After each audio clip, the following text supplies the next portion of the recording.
प्रशिक्षण के इस शुभ अवसर पर प्रसार के मंत्री उपस्थित माननीय संगठन मंत्री ख्याली राम जी, ब्रह्मा राव जी, सतीश प्रसाद जी, वीरेंद्र कुमार जी एवं उमाशंकर प्रसाद जी, साथ ही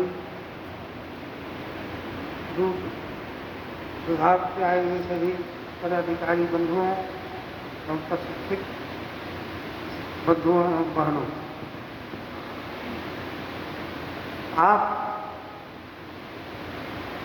विद्या भारती के कारवां में शामिल होकर आज प्रशिक्षण वर्ग में शामिल होने के लिए नरेगा कोठी पधारे हुए हैं।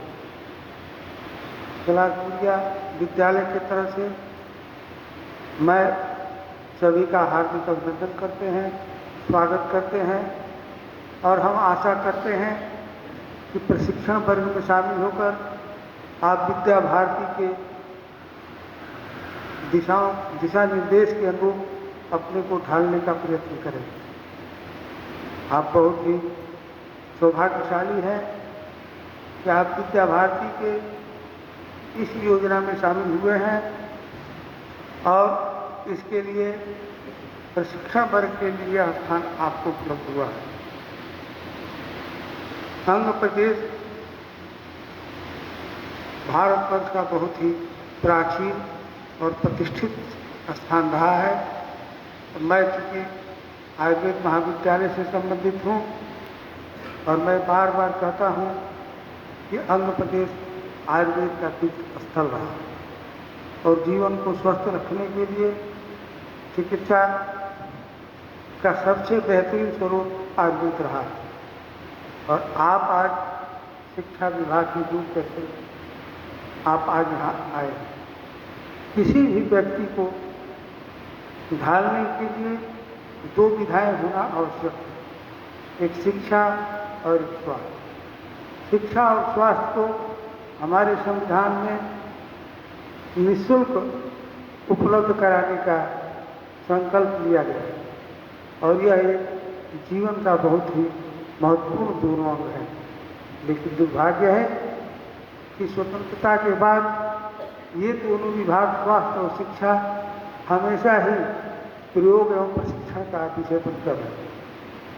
आज आप स्वयं देख रहे हैं कि शिक्षा की स्थिति क्या है और मैं स्वयं जान रहा हूँ कि चिकित्सा की स्थिति क्या है। एक व्यक्ति को अगर स्वस्थ बना दिया जाए और वो शिक्षित नहीं बने तो आप स्वयं कल्पना कर सकते हैं आप लोग कि उसकी मनोस्थिति, उसकी दशा क्या है। और एक व्यक्ति शिक्षित हो जाए लेकिन वो स्वस्थ नहीं रहे तो उसकी भी कल्पना करने से आप करके देख सकते हैं कि उसकी स्थिति क्या है। लेकिन यह एक नितांत आवश्यक है कि व्यक्ति को स्वस्थ एवं शिक्षित बनाना हमारा जो नैतिक धर्म है। विद्या भारती ने इस उद्देश्य को पूरी करने के लिए एक तरह की चैनल, एक तरह की संरचना स्थापित की है और विद्या भारती का ये उद्देश्य है कि हम ऐसे नौनिहालों का निर्माण करेंगे जो कि स्वस्थ रहेंगे, जो समाज के प्रति, अपने परिवार के प्रति, अपने देश के प्रति समर्पित रहेंगे। ये हमारे उद्देश्य है। आज शिक्षा व्यवस्था चौराहे पर खड़ी है।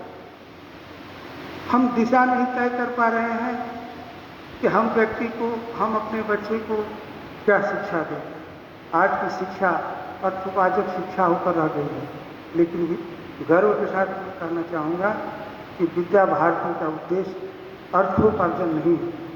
विद्या भारती का उद्देश्य एक ऐसे नौजवान को तराशने का है जो कि समाज के लिए, परिवार के लिए और अपने देश के लिए समर्पित हो। यह उद्देश्य लेकर के आज हमारे कारवां में आप शामिल हुए हैं। हम आशा करते हैं कि आप जितने दिन 24 से लेकर के 12 तक आप इस साल में प्रशिक्षण प्राप्त करेंगे। जितने दिन तक आप प्रशिक्षण प्राप्त करें, आप विद्या भारती के उद्देश्यों को समझने को और सरल बना करके प्रस्तुत करने का संकल्प लिया। अभी थोड़ी देर पहले आपको संकल्पित किया गया, आपने शपथ भी लिया। उस शपथ को आप याद रखेंगे और आप बहुत ही सौभाग्यशाली हैं कि आप शिक्षा जगत से जुड़ रहे हैं, और उससे भी सौभाग्यशाली हैं कि आप ऐसे संस्थान से जुड़ रहे हैं जिसका उद्देश्य स्पष्ट है। हमारा उद्देश्य अर्थ कमाना नहीं, अर्थ उपार्जन सिखाना नहीं, हमारा उद्देश्य जन कल्याण की बातें करना, समाज के लिए एक निर्माण करना, ये हमारा उद्देश्य है।